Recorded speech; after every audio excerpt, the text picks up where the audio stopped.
Good morning students. आज की video में हम जलवायु वर्गीकरण का अध्ययन करेंगे। पिछली वीडियो में हमने कोपेन के जलवायु वर्गीकरण का अध्ययन किया था।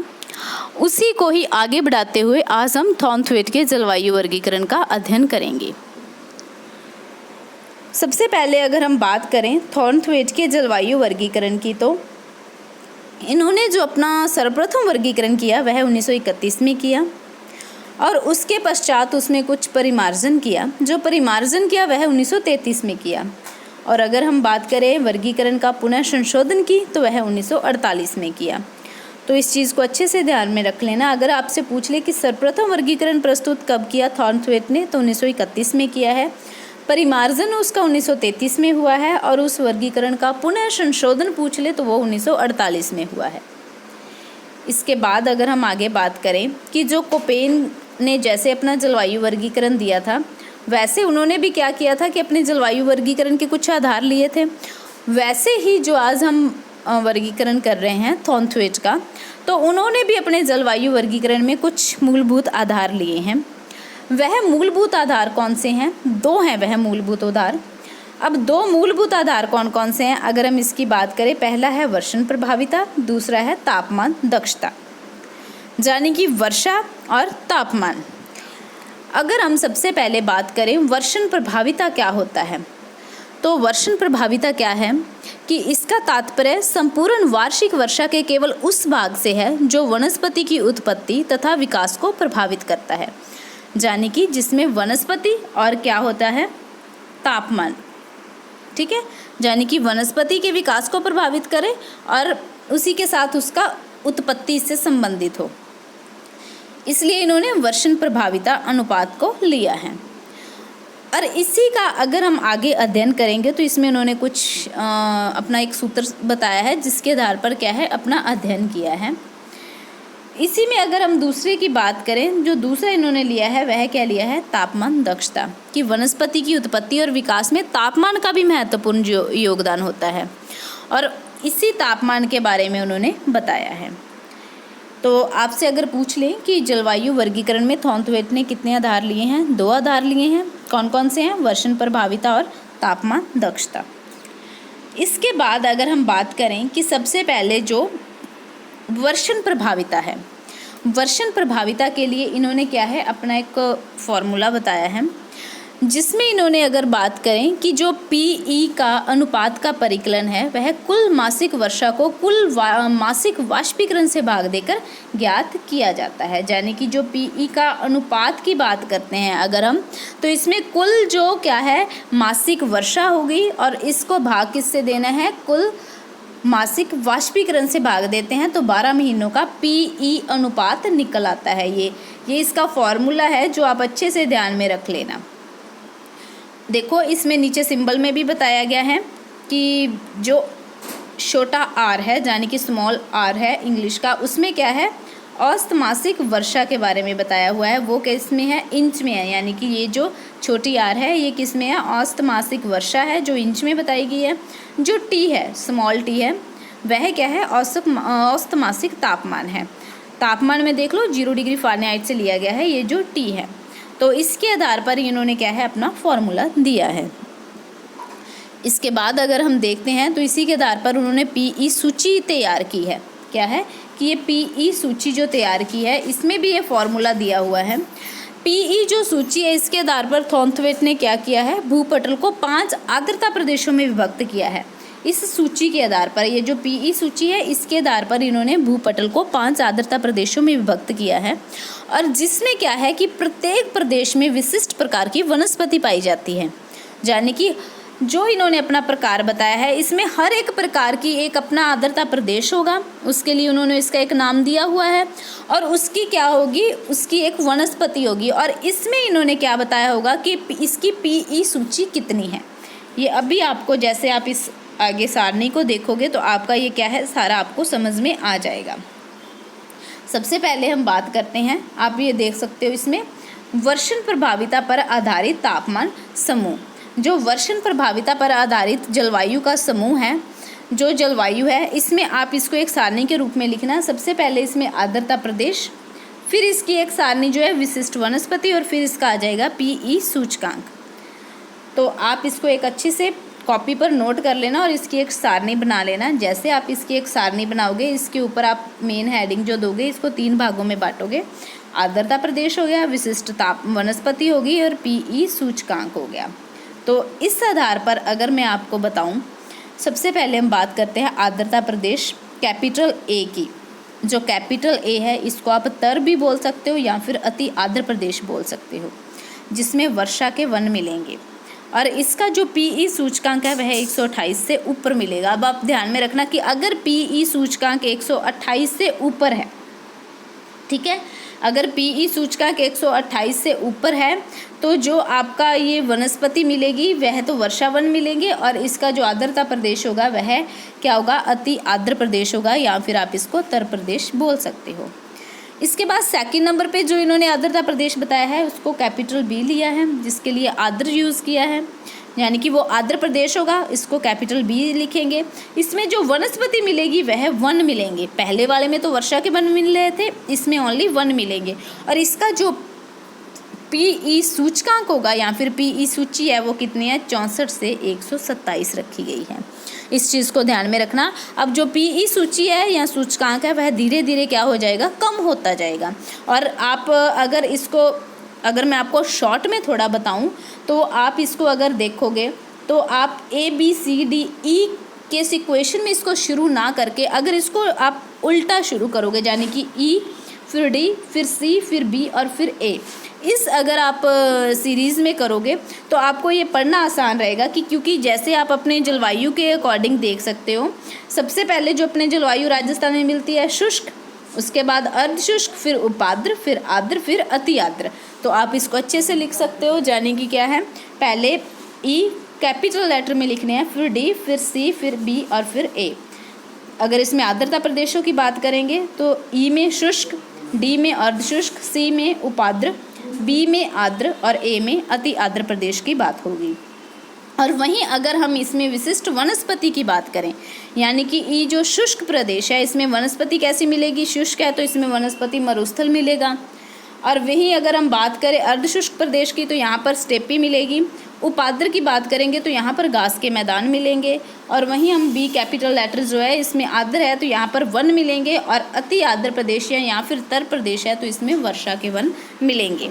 तो इस प्रकार ये क्या है, इसमें विशिष्ट वनस्पति है। और अगर आप इसका पीई सूचकांक भी देखोगे तो जो पीई सूचकांक है वह भी क्या है कि जो सबसे पहले मरुस्थल है इसमें क्या है 16 से कम मिलेगा, फिर जो स्टेपी है इसमें 16 से 31, और इसके बाद क्या है उपाद्र में क्या है कि 32 से 63, और उसके बाद 63 तक यहाँ पे हो गया। नेक्स्ट जो है 64 से 127 और 127 से ऊपर यानी कि 128 वाला सूचकांक आर्द्र प्रदेश में मिल जाएगा। तो इस आधार पर क्या है आप इसमें पीई सूचकांक देख सकते हो। अगर आप सीक्वेंस से पढ़ोगे तो आपको पढ़ना ये आसान रहेगा। सीक्वेंस में आपने EDCBA यानी कि उल्टा सीक्वेंस लेकर चलना है। शुष्क, अर्धशुष्क, उपाद्र, आर्द्र और अति आर्द्र, वनस्पति, मरुस्थली, स्टेपी, घास के मैदान, वर्षा वन और फिर वर्षा के वन। और अगर पीई सूची की बात करें तो सबसे पहले 16 से कम, फिर 16 से 31, 32 से 63, 64 से 127 और 128 के ऊपर। तो इस प्रकार क्या है ये अपने जो इन्होंने बताया है वर्षण प्रभाविता के आधार पर जो सूची तैयार की है उसके बारे में इन्होंने बताया है थॉर्नथवेट। अब हम बात कर रहे हैं कि जो थॉर्नथवेट थे इन्होंने वर्षा का जो मौसमी वितरण का आधार लिया था उसमें आर्द्रता प्रदेशों का विभाजन किया है। तो ये जो इसके आर्द्रता प्रदेश हैं इसमें उन्होंने कौन कौन से आर्द्रता प्रदेश लिए हैं इसकी अगर हम बात करें तो इसमें इन्होंने 4 प्रकार लिए थे, जिसको आप स्मॉल लेटर में लिख सकते हो। एक तो आप लिखोगे सबसे पहले स्मॉल r, फिर स्मॉल h और फिर स्मॉल w और इसके बाद स्मॉल d लिखोगे। इनका जो आगे अर्थ है, जो स्मॉल r है इसमें क्या होता है कि सभी ऋतु में भारी वर्षा होगी, और जो स्मॉल s है, s का मतलब क्या होता है समर यानी कि ग्रीष्म ऋतु, तो ग्रीष्म ऋतु में वर्षा का अभाव रहेगा। आपको वैसे याद करने के लिए बता रहे हैं कि r का मतलब क्या होता है रेन, तो रेन यानी कि सभी ऋतुओं में भारी वर्षा। s का मतलब समर यानी कि ग्रीष्म ऋतु में वर्षा का अभाव। W यानी कि विंटर, विंटर का मतलब होता है शीत ऋतु, शीत में वर्षा का अभाव।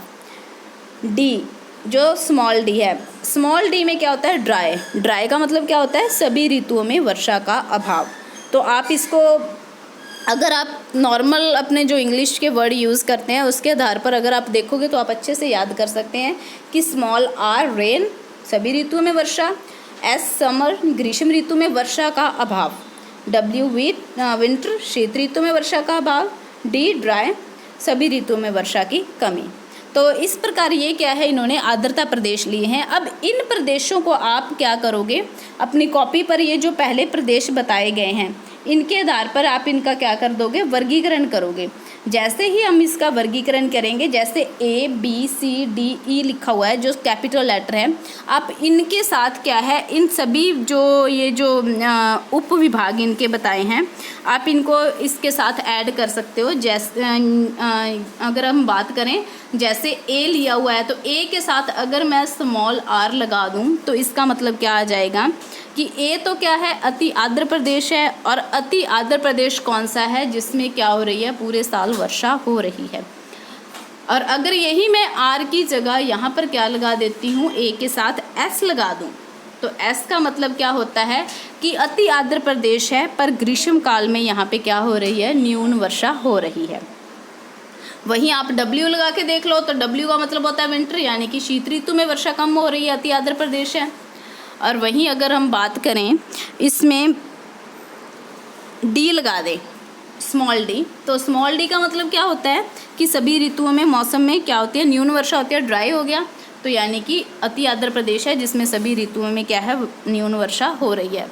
तो इस प्रकार क्या है, आप इनका आगे और इसके उपविभाग बांट सकते हो। जैसे A के साथ मैंने चारों लगाए हैं, वैसे आप B C D और E के साथ भी आप चारों लगाकर इसका आगे वर्गीकरण कर सकते हो। तो ये तो जो अपने अभी प्रदेश पढ़े हैं ये उन्होंने बताए हैं वर्षण प्रभाविता के आधार पर। अब जो आपको फॉर्मूला बताने जा रही हूँ वो क्या है, तापीय दक्षता के आधार पर है, यानी कि तापमान जो उन्होंने लिया है तापीय दक्षता के आधार पर उन्होंने क्या फॉर्मूला बताया या किसके अकॉर्डिंग उन्होंने अपने जो जलवायु प्रदेश है उनका वर्गीकरण किया है। तो इसमें अगर हम बात करते हैं सबसे पहले तापीय दक्षता अनुपात की, जिसको T/E रेशो के नाम से संबोधित किया है। इसमें जो उन्होंने फॉर्मूला लिया है तो आप इसमें देख सकते हो कि कैपिटल T -32 इसको ब्रैकेट में करके ऑब्लिक लगा के इसके फॉर लगा रखा है। और T का मतलब यहाँ पे क्या लिया हुआ है, T है औसत मासिक तापमान, टेम्परेचर, यानी कि वो भी मासिक टेम्परेचर है। और वहीं अगर हम इसके इंडेक्स की बात करें, जैसे अपने PE सूची और उसका अनुपात लिया था, वैसे ही TE ये क्या है, एक इसका अनुपात है और एक इसकी सूची है। तो आप सूची में देख सकते हो जो इसका ये फॉर्मूला लिखा हुआ है। इसी के आधार पर इन्होंने आगे तापमान के आधार पर भी, तापीय दक्षता के आधार पर भी प्रदेशों का वर्णन किया है। तो तापीय दक्षता के आधार पर अगर हम देखें तो आप इसको भी एक सारणी के रूप में देख सकते हो कि एक साइड तापमान प्रदेश हो गए और एक तरफ इसका तापीय दक्षता का सूचकांक हो गया। अब चीज़ ध्यान में रखना कि अगर हम वर्षण प्रभाविता की बात कर रहे थे तो उसमें वर्षा की बात हो रही थी कि इतनी वर्षा हो रही है तो वहाँ पर कैसा मौसम मिलेगा, और वहीं अब जिसकी बात कर रहे हैं तो वहाँ पे तापमान की बात हो रही है, यानी कि इतना तापमान है तो वहाँ पर क्या है, कैसा मौसम मिलेगा। तो सबसे पहले इसमें भी आप क्या करो, उल्टा शुरू कर दो, ABCDEF न शुरू करके आप FEDCB और A कैपिटल लेटर में लिखना है। बट डिफरेंस इसमें ये है कि पहले जो आपने कैपिटल लेटर यूज़ किए थे वो सिंपल थे, ABCDEF, F तो उसमें था ही नहीं, E तक थे, लेकिन इसमें क्या है कि प्लस F इंक्लूड हुआ है और साथ में आप देख सकते हो कि इसके ऊपर सिंगल इन्वर्टेड कोमा के रूप में एक लगा हुआ है। अगर आपको ये सिंगल इन्वर्टेड कोमा के रूप में जो मिलेगा तो ये क्या है, तापमान दक्षता का सूचकांक होगा। लेकिन अगर सिंपल आपको अगर आप देखोगे तो अगर ये सिंपल आपको ये दिख रहा है, यानी कि जो सिंपल आपको S दिखेगा, जैसे A दिख जाए तो सिंपल A लगा हुआ है तो उसका मतलब क्या था, अति आर्द्र वाला अति आर्द्र प्रदेश था या फिर तर प्रदेश था। लेकिन अगर इसके ऊपर मैं ये सिंगल इन्वर्टेड कोमा लगा दूं तो ये अयनवर्ती प्रदेश बन जाएगा। तो आप इसका आई थिंक डिफरेंस समझ गए होंगे कि इसके ऊपर क्या है, सिंगल इन्वर्टेड कोमा लगे हुए हैं। अगर मैं इसका आपको एक्सप्लेन करवाऊं तो सबसे पहले अपने F से ही शुरू होते हैं, यानी कि यहाँ पे तापीय दक्षता 0 हो तो आप खुद समझ सकते हो 0 है तो 0 में कैसे मिलेगा, तुषार, ठीक है। तुषार का मतलब आप समझते हो बर्फ़ वाला, जिसमें बर्फ़ की चद्दर आप समझ लो बिछी हुई मिलेगी, जिसमें तापीय दक्षता सूचकांक 1 से 15 हो, 0 से ऊपर हो गया यानी कि 1 से 15 तक हो, तो वहाँ पर आप ई के ऊपर सिंगल इन्वर्टेड कोमा लगा सकते हो, जिसको आप क्या लिखोगे, टुंड्रा। इसके बाद अगर हम देखें 16 से 31 जो उन्होंने तापीय दक्षता सूचकांक लिया है, इसका टैगा कैपिटल डी है, सिंगल इन्वर्टेड कोमा लगा हुआ है, इसको जो नाम दिया है वह है टैगा। इसके बाद कैपिटल सी है, सिंगल इन्वर्टेड कोमा लगा हुआ है ऊपर, निम्न तापीय प्रदेश है इसमें बांटा, और इसका अगर हम तापीय दक्षता सूचकांक देखें तो 32 से 63। फिर 64 से 127 उधर बी आ जाएगा कैपिटल, और मध्य तापीय हो जाएगा। 128 से ऊपर तो यानी कि अयनवर्ती एरिया हो गया, कैपिटल ए हो गया, सिंगल इन्वर्टेड कोमा हो गया। तो ये क्या है, ये तापीय दक्षता के आधार पर इन्होंने प्रदेशों का वर्गीकरण किया है। अब आपको अगर थोड़ा सा इसको मैं शॉर्ट में करवाऊँ तो इसमें आप देख सकते हो, जैसे मान लो मैं ये लिख रही हूँ, एक ए लिख दिया, एक ए के ऊपर सिंगल इन्वर्टेड कोमा लगा दिया, एक मैंने डी लिख दिया, तो अब आप इसका मतलब समझ जाओगे। ए का मतलब क्या था कि उत्तर प्रदेश है, ए के ऊपर सिंगल इन्वर्टेड कोमा लगा दिया। उत्तर प्रदेश कैसा है, अयनवर्तीय है, और अयनवर्तियों में भी अगर मैंने डी साथ में लगा दिया है तो डी का मतलब क्या हो गया कि जिसमें क्या है, सभी मौसम में न्यून वर्षा हो रही है। तो इसका मतलब आप समझ गए कि उत्तर प्रदेश अयनवर्तीय उत्तर प्रदेश जिसमें सभी ऋतुओं में क्या है, न्यून वर्षा हो रही है। तो इस प्रकार से इन्होंने क्या है, अपना वर्गीकरण किया है।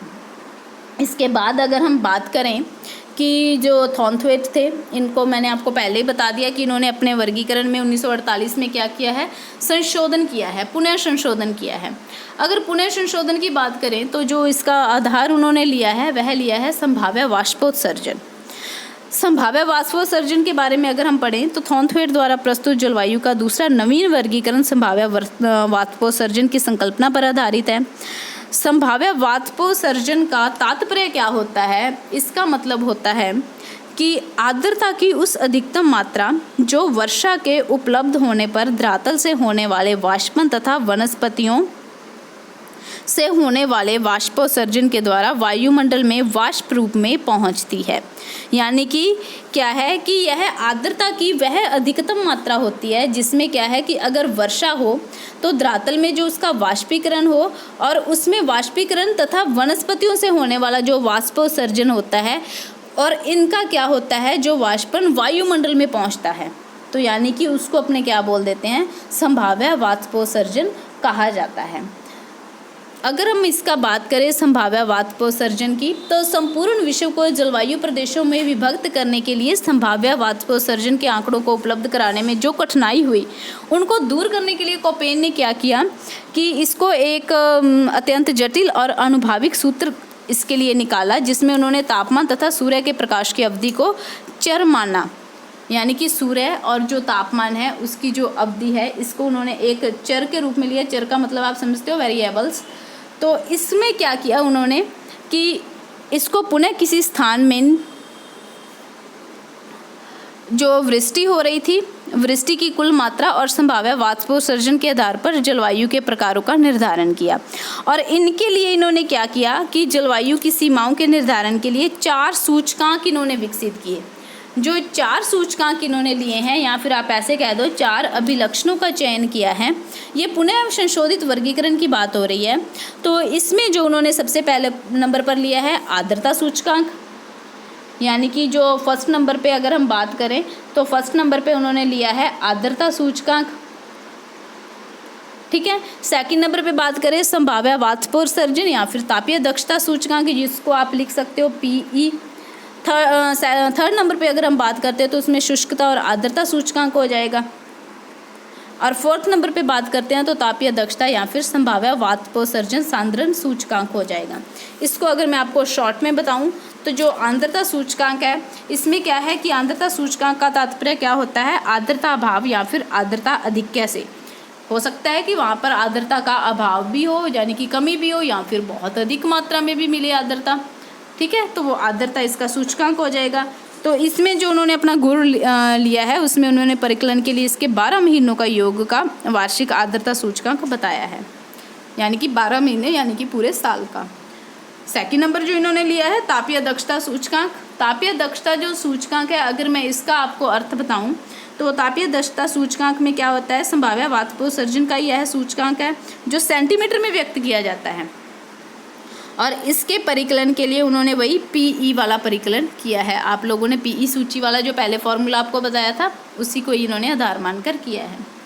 तीसरे नंबर की बात करते हैं शुष्कता व आर्द्रता सूचकांक। जो शुष्कता और आर्द्रता का सूचकांक था, शुष्कता और आर्द्रता वाला सूचकांक जो है, इसमें उन्होंने क्या किया है कि इसका उपयोग आर्द्रता पर्याप्तता के मौसमी वितरण के निर्धारण के लिए किया है। तो इसमें उन्होंने क्या है, शुष्कता सूचकांक आर्द्र जलवायु में वार्षिक जल के घाटे को वार्षिक संभाव्य वाष्पोत्सर्जन के प्रतिशत के रूप में तथा आर्द्रता सूचकांक को शुष्क जलवायु में जल की अधिक्य के रूप में प्रतिशत के रूप में व्यक्त करता है। यानी कि इसमें जो इसका रिजल्ट निकलेगा वो प्रतिशत के रूप में आएगा। फोर्थ नंबर की बात करें तो जो फोर्थ नंबर इन्होंने लिया है वो है आर्द्रता सूचकांक। आर्द्रता सूचकांक में इन्होंने, मैं मोटे तौर पे आपको बता देती हूँ कि अगर आर्द्रता सूचकांक में हम बात करते हैं, थॉर्नथवेट ने जो आर्द्रता मंडल बताए हैं वह तो बताए हैं 9, ठीक है, आर्द्रता मंडल जो 9 बताए हैं।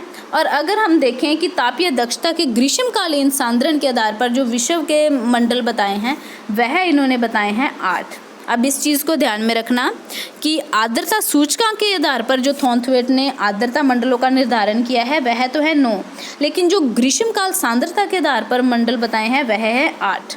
और इसके बाद अगर हम बात करें मौसमी आर्द्रता पर्याप्तता के आधार पर जो इन्होंने प्रमुख मंडल बताए थे, 2 मंडल, उनको ही इन्होंने आगे क्या किया है, 10 उपमंडलों में बांटा है।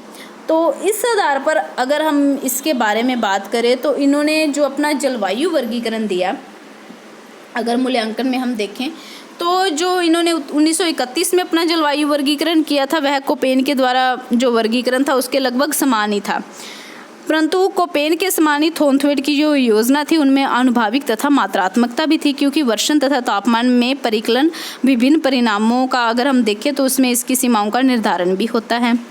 वहीं अगर हम इसकी बात करें तो इसमें जो जलवायु प्रदेश थे उसका निर्धारण भी वनस्पति के आधार पर ही होता है। तो इन्होंने जो अपने प्रदेश बताए, अगर हम इसमें मूल्यांकन में देखें तो इनका जो प्रस्तुत वर्गीकरण था उसमें जटिलता का बोध होता है। जटिलता का बोध क्यों हो गया, क्योंकि इन्होंने जो अपने जलवायु के प्रकार बताए हैं वह जलवायु के प्रकार इतने ज़्यादा अधिक बता दिए कि उसमें क्या था कि इसको जलवायु के मानचित्र पर बनाया ही नहीं जा सका। तो इस आधार पर अगर हम बात करते हैं जो थॉर्नथवेट का जलवायु वर्गीकरण था तो इसको जटिलता का इसमें बोध होने के कारण, इनकी संख्या बहुत अधिक होने के कारण इसको क्या है कि मानचित्र पर बनाया नहीं जा सका। हालांकि अगर हम 1948 का जलवायु वर्गीकरण पूर्णतः परिमार्जन और संशोधित था और इसमें 4 महत्वपूर्ण सूचकांक जो भी आपको बताया, आर्द्रता सूचकांक हो गया, तापीय दक्षता या संभाव्य वाष्पोत्सर्जन सूचकांक हो गया, मौसमी आर्द्रता पर्याप्त सूचकांक हो गया, शुष्कता और आर्द्रता सूचकांक हो गया, और इनके अलावा अगर हम देखें वार्षिक तापता दक्षता हो गई, ग्रीष्मकालीन सांद्रता का आधार हो गया, ये सब कुछ इन्होंने ले लिया। पर इतने ज़्यादा इन्होंने ये प्रदेश ले लिए कि यहाँ पर क्या है कि इनका कोई मानचित्र नहीं बन पाया। और इसके कारण इसमें क्या हुआ कि जो इन्होंने अपना सिद्धांत दिया था उसको अगर हम देखें तो पर्याप्त समर्थन नहीं मिला और इनको इतनी लोकप्रियता भी नहीं मिली। तो इस आधार पर हम कह सकते हैं कि अगर हम इसमें देखें तो इसका जो थॉर्नथवेट का जो सिद्धांत था तो इसमें ज़्यादा उनको लोकप्रियता नहीं मिली। तो आई थिंक आपने ये सारा समझ लिया होगा कि इसमें क्या कुछ बताया गया है। सबसे पहले जो आपको बताया था कि थॉर्नथवेट का अपना वर्गीकरण हो गया, फिर उसके वर्गीकरण के जो मूलभूत आधार थे वर्षण और तापमान दक्षता हो गई, फिर इन्होंने जो पीई अनुपात और सूची ज्ञात करने के फॉर्मूले बताए हैं, यानी कि वर्षण प्रभाविता से संबंधित फॉर्मूले हैं और उसी के आधार पर ये सारणी बन गई। फिर इन्होंने जो वर्षा का वितरण किया है, यानी कि कहाँ पे अधिक वर्षा कम वर्षा, इसके लिए ये इन्होंने अक्षर दिए हैं। फिर तापमान दक्षता का परिकलन किया और उसी के आधार पर अपनी सारणी भी बनाई है और फिर इनका जो पुनः संशोधन हुआ और इसके बाद इनका मूल्यांकन हुआ। अब एक चीज़ आप लोगों ने ध्यान में रखनी है कि ये जिन्होंने मतलब जो भी इन्होंने जलवायु प्रदेश बताए हैं, इन जलवायु प्रदेशों में जो क्वेश्चन पुट होते हैं अक्सर एग्ज़ाम में हमने देखा है, जो नेट के एग्ज़ाम हो गया या फिर आप कोई भी देख लो यूपीएससी आरपीएससी के एग्ज़ाम में, तो उसमें जो क्वेश्चन आते हैं उसमें मोस्टली इनके जो प्रदेश होते हैं उनका अक्षर लिख देते हैं और अक्षर से संबंधित या तो उनका अर्थ पूछा जाता है। फॉर एग्जांपल जैसे मैंने अभी आपको लिख के बताया था कि ए के ऊपर डैश लगा के और डी लिख दूं मैं, तो इसका अर्थ क्या है, आप ये अर्थ बताओ। तो इसके लिए आपको ये ज़रूरी है कि आप उनका अर्थ याद कर लें। अगर आप इसको 1-2 बार अच्छे से पढ़ोगे तो ये आपके माइंड में वैसे भी याद हो जाएगा। हालांकि मैंने शॉर्ट ट्रिक से भी आपको बताया कि अगर आप उल्टा इसको लिख के चलोगे तो धीरे धीरे क्या है कि गर्मी की कमी होती जाएगी और सर्दी की अधिकता वाली ट्रिक चलेगी इसमें। और एक जो इसमें क्वेश्चन पुट होता है वो क्वेश्चन ये होता है कि ये जो जलवायु प्रदेश है, फॉर एग्जाम्पल जैसे मैं लिख दूँ ई जलवायु, जो ई जलवायु है वह थॉर्नथवेट के अनुसार किस प्रदेश में मिलती है। तो आप लोगों को अगर पता होगा कि ई जलवायु क्या है, शुष्क जलवायु है, तो उसके लिए वो क्या है कि जैसे राजस्थान की अगर हम बात करते हैं तो मरुस्थल प्रदेशों में मिलती है। तो ऐसे क्वेश्चन है जो क्या है कि एग्ज़ाम में अक्सर पुट किए जाते हैं। तो आप इनको अच्छे से कर लेना और इनको कॉपी पर भी अच्छे से नोट कर लेना, जिससे कि आप इसको अच्छे से समझ सकोगे। Thank you.